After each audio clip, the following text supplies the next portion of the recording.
The Galactic Consortium had standards, principles, and an absolutely insufferable superiority complex that had developed over roughly 12,000 years of interspecies cooperation. Well, cooperation, if you defined the term loosely enough to include thinly veiled domination by the elder races, who'd figured out faster-than-light travel, while Earth's dominant species was still debating whether fire was a neat party trick or something worth pursuing seriously. The addition of humans to this illustrious collection of evolved beings had been, to put it in the diplomatic phrasing of consortium archives, a clerical error of unprecedented proportions. Less diplomatic species called it that Time Administrator Zilvik got spectacularly drunk on fermented Terran apple juice and approved first contact about 3 centuries too early. Humans, naturally, called it their big break. The Interstellar Defense Academy stood as the consortium's pride and joy, a gleaming monument to collaborative military excellence, where the brightest tactical minds from 237 species trained to protect galactic civilization from threats both external and internal. Its spires of impossible geometry stretched above the atmosphere of Nexus Prime, deliberately intimidating and accidentally phallic from most angles. A fact that human cadets found endlessly amusing and absolutely nobody else understood. The Academy's acceptance rate hovered at 0.03%, making it statistically more difficult to enter than to survive being spaced without a suit.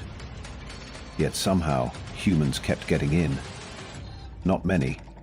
Just enough to be annoying. Physiologically unsuitable for extended space combat, read most of their evaluation reports. Lacks redundant organ systems, complained the medical staff. Inexplicably fragile skeletal structure, noted the combat instructors. Persistently cheerful despite constant failure, observed the psychological profilers with growing concern. Yet here they were, those bizarre bipeds with their confusing idioms and their ridiculous tendency to survive things that should, by all reasonable biological standards, kill them instantly. The consortium's greatest scientific minds had developed elaborate theories about human endurance, ranging from statistical anomalies to possibly immune to probability itself. The truth was far simpler and infinitely more terrifying. Humans were spite with legs. When Instructor X Chalvik, a 16-limbed tactical genius from the methane swamps of Rigel 9, explained that humans would never achieve the reflexes necessary for advanced combat maneuvers, 3 human cadets broke both Academy records and several bones, proving him wrong the very next day. When the Directorate declared human visual processing inadequately developed for precision targeting, a human with corrective lenses outshot every other species in her class, then suggested they might want to recalibrate their testing parameters. The Academy grudgingly adjusted to their presence with the enthusiasm of someone discovering an infestation of particularly determined mold. Humans were tolerated, occasionally respected, but never quite understood by their alien peers. And that suited the humans just fine. Being underestimated was practically a tactical advantage at this point. Little did the consortium know they were about to receive yet another lesson in why making assumptions about humans was a spectacularly bad idea. One that would involve a chest wound, 23 seconds of confusion, and the kind of misunderstanding that would reshape galactic politics for centuries to come. Cadet First Class H-42J, or Jamie, to the 3 other humans at the Academy, had the remarkable distinction of being completely unremarkable. In a species already considered the cosmic equivalent of participation trophy recipients, she managed to be exceptionally average. Her physical stats placed her squarely in the middle range for humans. 172 centimeters tall, 68 kilograms, with muscle density that made the avian Pelrosi cadets snicker behind their beaks and the silicon-based Drovnok shake their crystalline heads in something approximating pity. Her academic performance was similarly middle of the road, earning her the devastating Academy classification of adequately competent, which was inscribed on her identification badge in 3 languages and universal symbology. The Academy's xenobiologists had catalogued her as a standard human female specimen with no notable adaptations or advantages, which was their polite way of saying she was about as interesting as unbuttered toast. What they failed to note, because it didn't show up on their scans, was her absolutely staggering capacity for both sarcasm and spite, 2 human traits the consortium had yet to properly classify as psychological weapons. Your endocrine system appears to be malfunctioning again, observed her roommate, a gelatinous Melbari who communicated through color patterns and had never quite grasped the concept of emotional privacy. Your face is displaying the red pigmentation that indicates either embarrassment or rage. Which is it? Neither. I'm just thinking about tactics class tomorrow, Jamie replied with a smile that any human would recognize as dangerously forced. The Melbari rippled skeptically. Curious. Your species' inability to control autonomic responses seems like a significant evolutionary oversight. Jamie didn't bother explaining that the flush in her cheeks wasn't an involuntary response, but the physical manifestation of her mentally calculating how many more days until graduation. The consortium species had many admirable qualities, but understanding the nuances of human determination wasn't among them. They mistook human sleep for a vulnerability rather than a tactical reset. They interpreted human emotional displays as weakness rather than pressure valves. Most critically, they failed to comprehend that human social bonding, that bizarre tendency to form attachments to anything from other species to cleaning robots, wasn't a liability, but the very source of their inexplicable resilience. As Jamie stared at the ceiling of her quarters that night, mentally reviewing combat protocols while her alien classmates assumed she was simply unconscious, she reflected on tomorrow's advanced training exercise with a mixture of anticipation and calculation that would have alarmed her instructors had they been capable of detecting it. The Academy's Simulation Chamber 17 had been programmed for what the curriculum euphemistically called extreme environmental adversity training, which was administrator speak for let's see who breaks first. Today's particular flavor of adversity, a neutron star's gravity well combined with atmospheric toxins and randomly generated hostile entities. Just another Tuesday in humanity's ongoing audition for galactic respectability. Cadets will demonstrate crisis response protocols under conditions exceeding standard survival parameters, announced Senior Combat Instructor Vraxnor, his 4 primary eyes blinking in sequence while his secondary visual organs remained fixed on his datapad.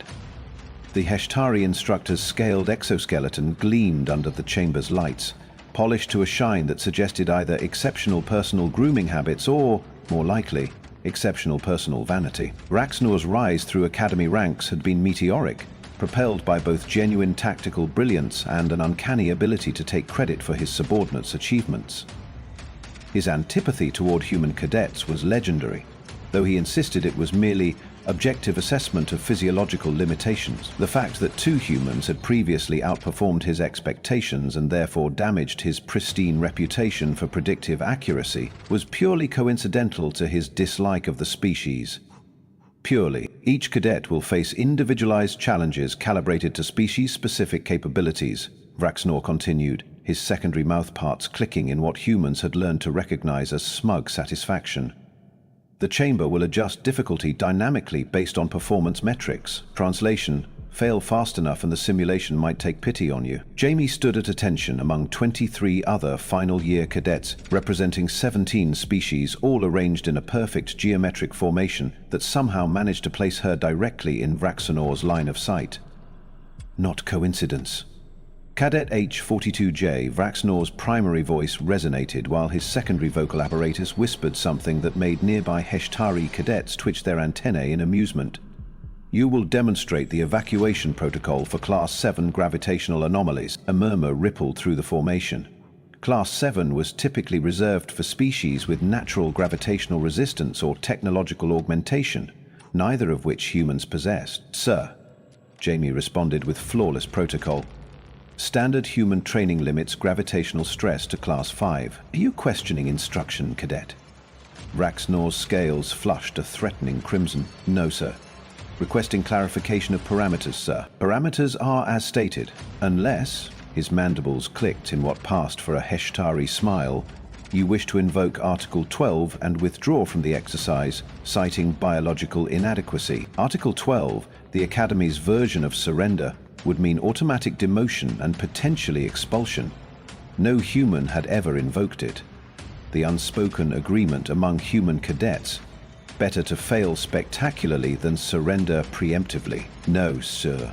Ready for assignment, sir. The chamber doors sealed with a pneumatic hiss that sounded suspiciously like laughter. Today's exercise carries additional stakes, Vraxnor announced. The Consortium Evaluation Committee is monitoring all final year performances for potential officer placement.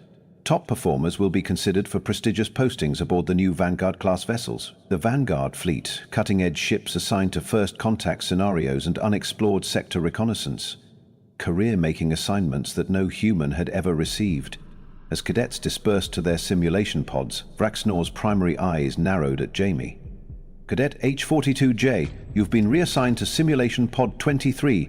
There was a calibration issue with your original assignment. Pod 23, the farthest from emergency protocols, the closest to the chamber's central gravitational generator, and coincidentally, the pod that had experienced technical malfunctions during 3 previous exercises involving human cadets. Jamie's face remained expressionless as she saluted. Understood, sir. Any other parameters I should be aware of? Just one, Vraxnor replied. Try not to die too quickly. It disrupts the data collection. Simulation Pod 23 hummed with barely contained energy as Jamie stepped inside. The interior walls shimmered with active holographic matrices, currently dormant but ready to generate any of 17,000 environmental scenarios. The gravitational generator beneath the floor emitted a low-frequency vibration that humans couldn't hear but could definitely feel. A sensation not unlike standing on a subwoofer playing a bass note from hell. Calibration complete. Initiating Class 7 gravitational anomaly simulation in 3, 2. The pod's AI had a pleasant, almost soothing voice, the kind that could politely inform you of your imminent molecular disassembly, while making it sound like a spa treatment. The floor lurched. Jamie's knees buckled as her body suddenly weighed 3 times normal, then 4, then 6. Standard procedure, activate personal gravitational dampener. Jamie's hand moved to her belt only to find an empty clip where the device should have been. Through the rapidly darkening edges of her vision, she glimpsed Vraxnor outside the pod, observing through the transparent section with 3 of his 4 primary eyes while the 4th monitored a control panel. His scales rippled in a pattern that translated roughly to unexpected equipment malfunction. How unfortunate. The gravity increased again. Jamie's ribs creaked. Blood vessels in her eyes began to rupture, turning her vision crimson. Her heart strained to pump against the crushing pressure. Sir, one of the Melbari instructors had noticed the readings. Pod 23 is exceeding safety protocols. The human cadet's vitals are a momentary calibration surge, Vraxnor responded dismissively. The system will self-correct. It didn't. Instead, as Jamie collapsed to her knees, the pod's secondary defense system activated, supposedly triggered by her aggressive movement. A security turret deployed from the ceiling, designed to fire non-lethal suppression rounds during combat scenarios. Except the round that struck her directly in the chest was decidedly not non-lethal. The impact knocked her backward. A bloom of red expanded across her uniform as she crumpled to the floor. Through the pod's observation window, the assembled aliens reacted according to their nature. The empathic species recoiled in horror. The pragmatic ones simply logged the incident. Vraxnor's scales flushed with the deep crimson of satisfaction, poorly disguised as concern. Medical emergency in Simulation Pod 23, he announced with textbook precision. Cadet down, initiate recovery protocol, but no one moved immediately. The Academy's medical response team, accustomed to dealing with species possessing redundant organs and regenerative capabilities, calculated that the human was already beyond saving. The pod's sensors confirmed 0 movement, declining vital signs, and then, finally, flatline. Time of death, 14:27 and 36 seconds. Galactic Standard, 14:27 and 36 seconds. The medical monitoring system confirmed cardiac arrest and broadcast the flatline tone that transcended species barriers, the universal sound of a life ending. 127 and 37 seconds.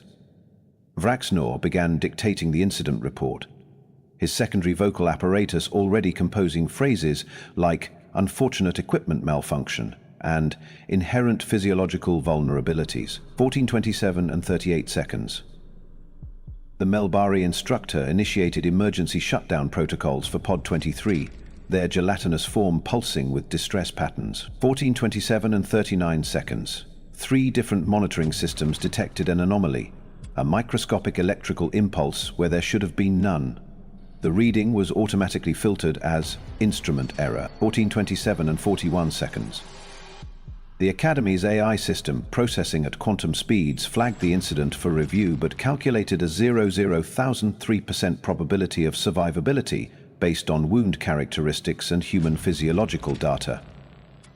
It diverted resources to more pressing matters. 14:27 and 43 seconds. A Pelrosi cadet with enhanced visual capabilities noticed something odd through the pod's observation window. The pool of blood spreading beneath the human's body was moving in a pattern inconsistent with gravity. Nobody asked, so nobody knew. 14:27 and 45 seconds. The pod's internal sensors registered a 0.3-degree temperature increase. The system attributed this to standard cooling procedures after lifeform termination. 14:27 and 47 seconds. Braxnor's primary eyes focused on his data display while his secondary eyes remained fixed on the fallen human. Something about the blood pattern triggered an ancient predator instinct, a warning sense that prey might not be as dead as it appeared. 14:27 and 49 seconds.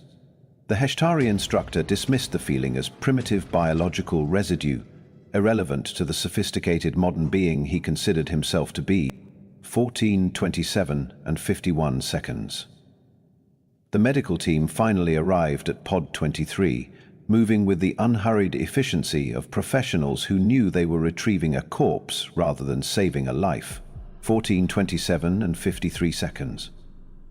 A quantum fluctuation rippled through the simulation chamber's systems, causing microsecond power fluctuations. The backup systems attributed this to gravitational generator feedback. 14:27 and 55 seconds. Several observing cadets began to drift away, the human's death already categorized and filed in their minds as an unfortunate statistic, confirming what everyone knew about fragile species. 14:27 and 57 seconds. The pod's door mechanism activated without command input. System diagnostics initiated an automatic security scan for unauthorized access. 14:27 and 58 seconds. Braxnor's scales bristled in a pattern indicating confusion, tinged with the first hint of concern. "Delay medical retrieval," he ordered suddenly. "Something is..." 14:27 and 59 seconds. The pod's interior lights flickered. The medical team hesitated at the entrance, sensors detecting an electromagnetic anomaly emanating from the human corpse. 14:28 and 0 seconds. Complete systems failure cascaded through Pod 23. Emergency lighting activated, bathing the interior in a red glow that made the pool of blood appear black. Throughout the chamber, conversations halted mid-syllable. Training exercises froze in suspended animation. Even the Academy's perpetually humming systems seemed to hold their breath. In the sudden silence, the sound that followed, a wet, sliding, ripping noise, accompanied by something between a laugh and a gasp, would feature prominently in the nightmares of 17 different species for decades to come. 14:28 and 1 second. Movement detected in Pod 23. 14:28 and 2 seconds. The pod doors slid open. The figure that emerged from Pod 23 bore only a passing resemblance to the human cadet who had entered it less than 5 minutes earlier. Jamie stood, impossibly, undeniably stood, in the doorway, illuminated from behind by the pod's emergency lighting in a way that transformed her silhouette into something ancient and primal. Blood soaked her uniform from collar to waist, a glistening wetness that caught the light and threw it back in crimson reflections. It dripped from her fingertips, creating a steady patter against the immaculate floor. Her hair, previously regulation perfect, now hung in dark, matted strands around a face that seemed simultaneously familiar and utterly foreign. But it was what she carried that turned the room into a tableau of frozen horror. In her right hand, held by what appeared to be circuitry and wiring rather than hair, dangled Braxnor's head. Not his actual biological head, which was still very much attached to his body and currently cycling through colors indicating extreme distress, but the processing core of his personal command unit, the brain that controlled his armor systems, database access, and communication networks. The dripping wet orb of technology pulsed with failing lights, occasional sparks jumping between exposed connections where it had been forcibly separated from its housing. A thin trail of coolant fluid dripped from severed tubes, mixing with the human blood to create a sizzling puddle on the floor. Jamie took one step forward, then another. Her movements were smooth, controlled, betraying none of the trauma her body had just endured. The medical team scrambled backward, instruments registering vital signs that should have been impossible. Elevated but stable heart rate, regulated breathing, clear brain activity. Impossible, whispered the Melbari instructor, their entire forms cycling through distress colors so rapidly they appeared to be strobing. Jamie's eyes found Vraxnor, who had backed against a control panel, all four primary eyes wide with an emotion humans would recognize as fear, but his species would never admit to experiencing. I believe, Jamie said in a voice that sounded like someone gargling gravel and honey simultaneously. This belongs to you, instructor. She hefted the dripping command unit. Though it seems to have developed some performance issues, she tossed the unit toward him with casual precision. It landed at his feet with a wet thud that echoed through the silent chamber. Your simulation parameters were interesting, she continued, swiping a hand across her blood-soaked chest where the projectile had entered. The fabric parted to reveal not a gaping wound, but smoothly sealed flesh with a fading red mark. But I found them somewhat lacking in imagination. Perhaps next time try a Class 8. A low, bubbling sound emerged from her. It took the assembled aliens several seconds to recognize it as laughter. The Pelrosi cadet's feathers stood on end.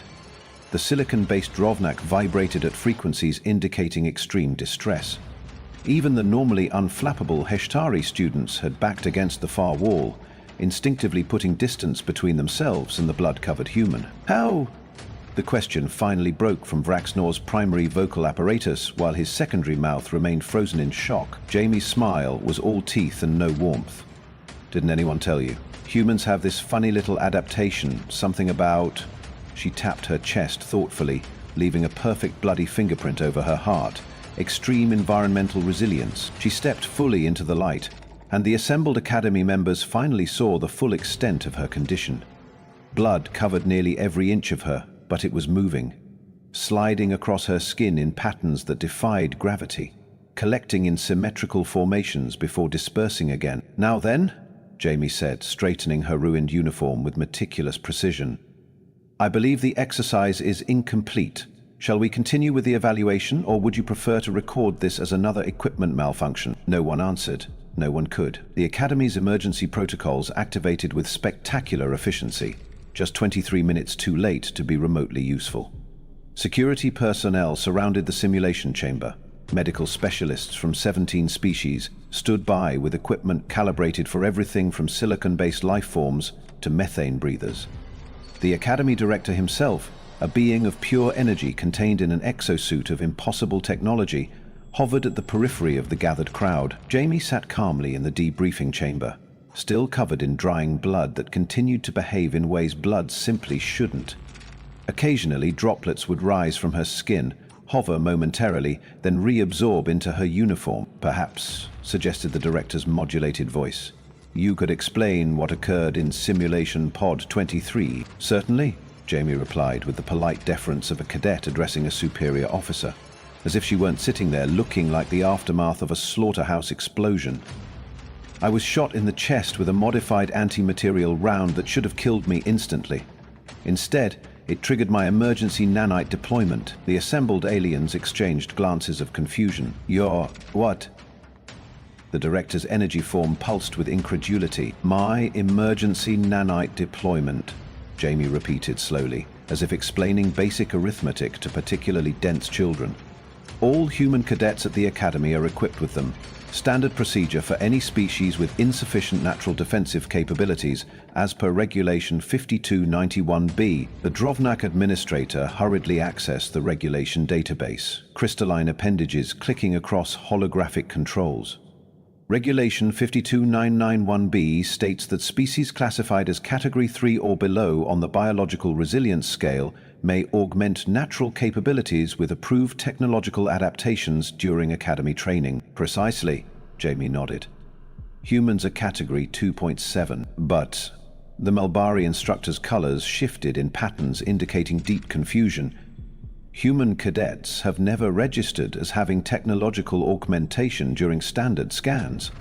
Jamie's smile was cold as space. That's because our nanites are organic-based, genetically engineered hemocyte modifications specifically designed to be indistinguishable from normal human blood cells until activated by trauma. They're literally in our blood. The revelation rippled through the room like a shockwave. The implications were staggering. Every drop of blood from every minor training injury, every skin cell shed in the Academy's halls, every human cadet who had passed through their doors had been carrying microscopically disguised technology. And the command unit? Raxnor asked from where he stood, scales still fluctuating between the colors for anger and fear. Ah, that. Jamie glanced at the ruined technology now sealed in a containment field.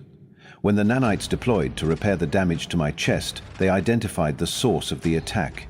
Following standard defense protocols, they neutralized the threat, which happened to be your override command unit that had disabled the safety protocols and loaded live ammunition into the security turret. She tapped her temple lightly. The nanites accessed my implanted knowledge database, another adaptation you never bothered to scan for, and identified that your command unit was remotely connected to Pod 23's systems. They followed the connection, disabled your firewalls, and extracted the unit while I was being repaired. That's impossible, whispered a Heshtari technician. The command unit was physically inside Instructor Vraxnor's armor. Was it? Jamie raised an eyebrow. Or was that just another projection? The nanites can manipulate matter on a quantum level. Creating a temporary passage between 2 points is basic functionality. The Academy Director's energy form flickered rapidly, their species equivalent of a stunned blink. Why were we never informed of these capabilities? Jamie's expression shifted to something almost sympathetic. You never asked. You were so convinced of human inferiority that it never occurred to you we might have adaptations you hadn't considered. She gestured to her blood-soaked uniform. We don't have redundant organs or natural armor or telepathic abilities. We have creativity, desperation, and a remarkable talent for turning our weaknesses into strengths. She leaned forward, her voice dropping to a near whisper that somehow carried to every corner of the silent room. And a very, very long history of being underestimated. News of the Pod 23 incident spread through consortium space with the inevitability of a quantum entanglement cascade. Within 48 hours, every connected system had received some version of the story, each more exaggerated than the last. By the end of the week, rumors claimed that humans could regenerate entire limbs, survive direct exposure to vacuum, and possibly achieve immortality through sheer stubbornness. The Consortium Security Council convened an emergency session to address what many species were now calling the human deception. The humans, for their part, simply called it Tuesday. Raxnor's fate was decided with the swift brutality typical of bureaucracies confronted with embarrassing publicity. Stripped of rank and credentials, he was reassigned to an outpost monitoring methane emissions on a gas giant in a system so distant it didn't even have an official designation, just a serial number. The Heshtari government publicly disavowed his actions, while privately commending his initiative in testing human capabilities, a contradiction that surprised absolutely no one. The Academy implemented immediate policy changes. All training simulations were now supervised by representatives from at least 3 different species. Safety protocols received 17 new redundancy systems. Most tellingly, human cadets were reclassified from Category 2.7 to Category 4.9 on the biological resilience scale, just below shapeshifters and energy beings. I never thought I'd see the day when humans outranked Dranark on any evolutionary scale, remarked a Pelrosi ambassador during closed-door negotiations. Perhaps we should reconsider their role in frontier exploration. The implications rippled through galactic politics like a stone dropped in a zero-gravity pond. Species that had previously dismissed humans as curiosities now sent diplomatic envoys to Earth. Trade agreements were hastily revised. Military alliances were reconsidered, in light of what one pundit called the microscopic armada hiding in every human capillary. Jamie herself became something of a reluctant celebrity. Offered prestigious positions throughout the consortium, she instead chose assignment to a Vanguard-class vessel, the first human to serve as tactical officer on an elite exploration ship. Her official file now included a notation that simply read, Approach with appropriate caution and respect. Perhaps the most profound change came in the everyday interactions between humans and other species. The sidelong glances of pity transformed overnight into looks of cautious reassessment. Casual dismissals of human capabilities vanished from official reports.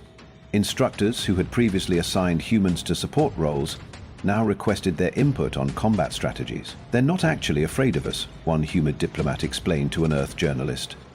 "They're afraid of what else they might have missed. It's not about the nanites. It's about what else might be hiding in plain sight." The consortium's official response was predictably measured. A 97-page report acknowledging oversight in species capability assessment and recommending enhanced protocols for physiological evaluation.